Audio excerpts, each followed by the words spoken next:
Hello, everybody, and welcome to Go Get That Rose, a Bachelor Nation podcast, and we still can't get enough. At least I can't, and we're getting right down to it. We're coming up on the season finale. Who is she going to pick? That is the question. And I'm here, J Wade, once again this week. Sorry, but I am hosting solo again. Sara is out once again this week. She will be out next week as well. But we should have a little bit of a something special from her and I before Bachelor in Paradise gets going, because that's what we're all really excited for. Let's not joke around. We've loved this season. We've loved the drama with Luke and the other guys, but let's just hurry up and get to the water and the drinks and the hot people. Let's just get right to it. Let's get to the real drama of the summer. It's getting hot out there, and let's see some action. But here we are. We picked up in Crete, Greece, at the beginning of last night's episode. They were doing the rose ceremony, and where we had seen last, Luke had been kicked off. He's gone. Get out of here. And they cut to the next day, I would assume.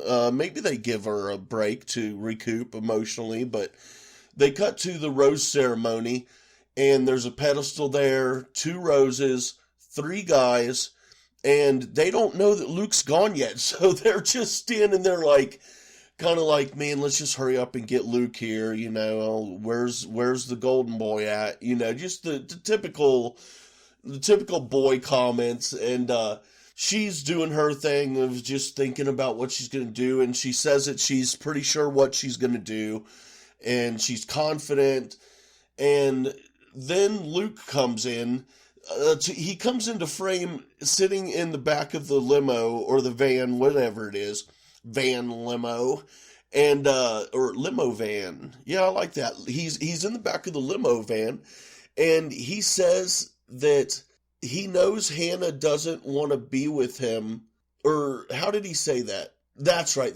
He said Hanna doesn't think he wants to be with her anymore after what she said to him. And it's like, dude, it has nothing to do with you. She doesn't want to be with you. It's not that she doesn't think that you won't want to be with her. Dude's all kinds of messed up, man. Maybe that's just my opinion, perhaps. But that's the way I see it and what's going on. But then he comes walking up, and Hanna still hadn't gone out there for the rose ceremony. And Luke comes walking up and just stands in line, all nonchalant, like, hey, no big deal, I'm supposed to be here. And the other 3 guys, Tyler, Peter, and Jed, they don't have a clue that she already told him to get gone.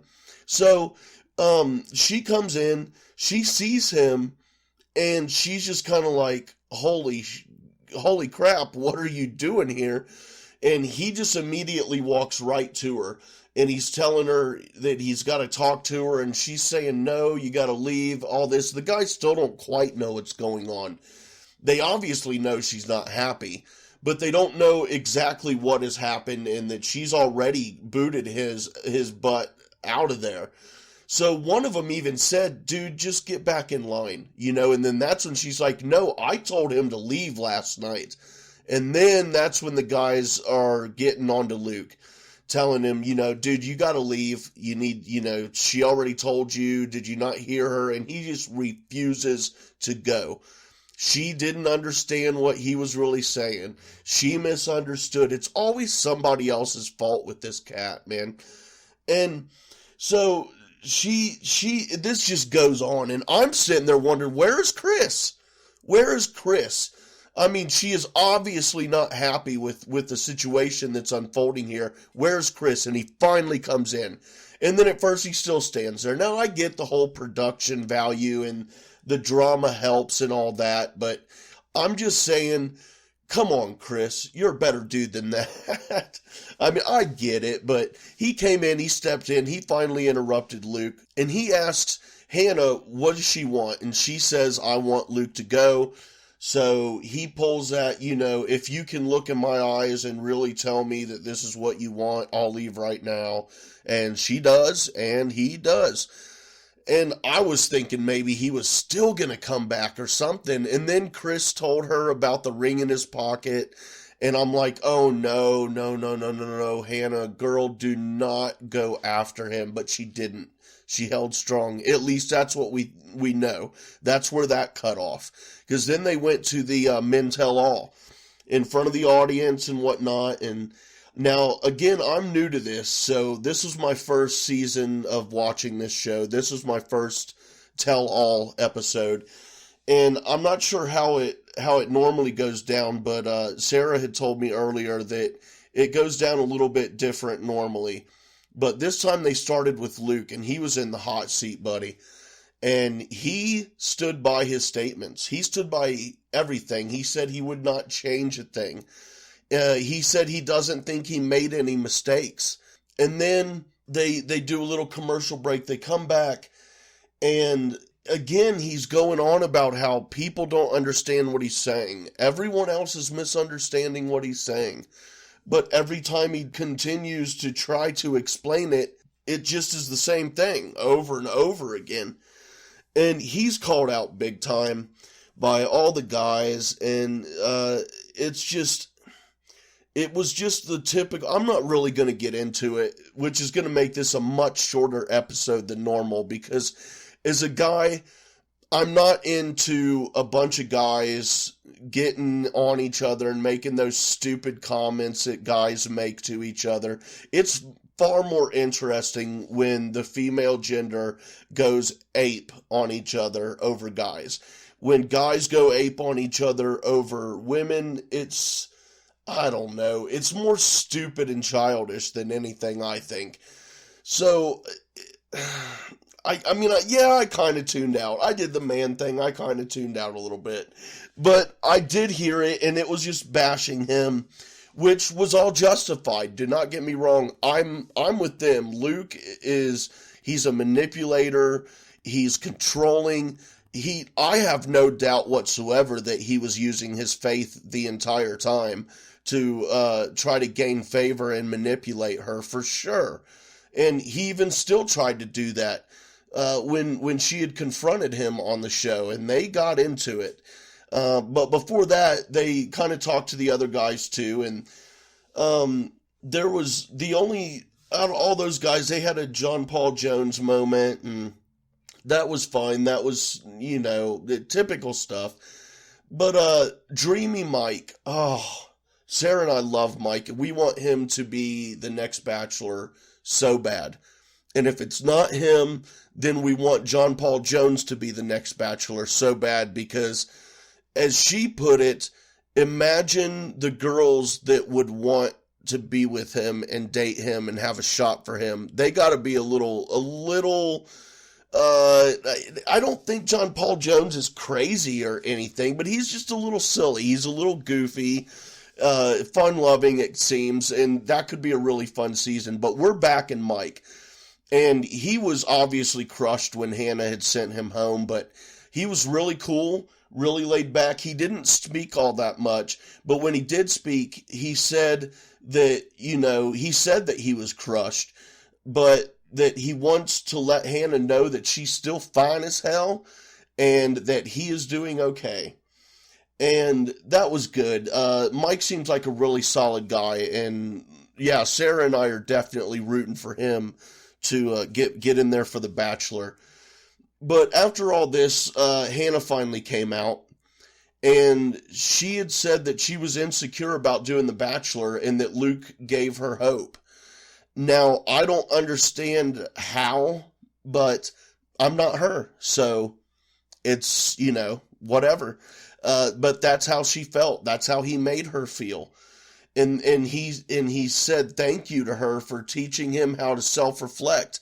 It's like he has some sort of creepy guy manual, and he just randomly highlights, words, or not words, but lines from that. And it's really weird, man. There's something off about that cat. I don't know what it is. But so, and Hanna doesn't buy it. She's still sticking by her guns. And she dropped the F-bomb at least once, and she's given him what for, and it was great. And she had said that she felt slut-shamed by Luke. And I'm telling you, if he had kept his mouth shut at their dinner, then he probably would still be up to the end. We don't know who, at this point, who is left between Peter, Tyler, and Jed. But my guess is Luke would have gone farther for sure. That would have been a good night for them, and he'd lasted longer if he hadn't just opened his stupid, non-social mouth. Unbelievable. And they went to a commercial break. They come back and Luke was gone. I mean, he had split. So it was really crazy. And they talked a little bit more with Hanna about some other stuff, and she and Mike talked, and she said that she was really rooting for Mike, and she was going to be keeping her eye on him, and that was something that kind of made Sara and I think that he might be the next Bachelor. Oh, we hope so. Please, Mike for Bachelor. And then they showed some bloopers, and they ended it with a trailer for Bachelor in Paradise. Now, again, I'm a newbie to this show. This season of Bachelorette is the first I've ever watched of anything, and I even missed the first 2.5 episodes of this season. So I had no idea that it could be this crazy, but then I see this trailer for Bachelor in Paradise, and it looks unfreaking believable. I've never seen so many grown men cry over women and whatnot in my life. It blew me away, and I'm looking forward to it. And I'm kind of like, man, 2 hours, 2 nights, back to back every week. That's a little crazy, but it just might be good. And I think I might really get into this. So I am definitely looking forward to that. I know Sara is, and Sara will not be back this coming week either. But so I will be here for the solo episode, or the solo for the season finale, excuse me. And then she will be back for Bachelor in Paradise, but I think we're going to try to record a little something special, a little recap episode for her. She definitely is excited, was this morning when we talked about it. And she's excited to talk about these last 2 episodes, and she will definitely be excited to talk about the season finale. We're both stoked to find out what happens. So join us next week. I know this was a really short one, but this was just one of those episodes with all the guys and the gossip that, as a man and being here myself this week, I don't really have a lot to say on it, and really there isn't a lot to say about it. So it was pretty self-explanatory if you listened, and if you're listening to this, then you listened to that. And thank you for listening to this. You can find me on Twitter at J Wade. That's the letter J, WADE 1134, J Wade 1134. You can find this show and more at Merc with a Movie blog feed on SoundCloud, Spotify, Stitcher, Apple, and Google Play. We also have episodes of this show, Go Get That Rose, on the YouTube channel for Merc with a Movie blog. And we do other shows too. Sara and I co-host together another show on Fridays called After Live. Check that out if you want. And our producer, Josh, who runs Merc with a Movie blog, he does a show called Talkin' Schmodown, and there's a lot of other stuff on there too you can check out. So thank you all for listening. Thanks for sticking around through my quick and somewhat ramble-filled recap and opinions, I should say, review. And I am rambling on once again, so that's time for me to sign off. Thank you all once again for listening, and we will be back next week to find out who is going to go get that rose.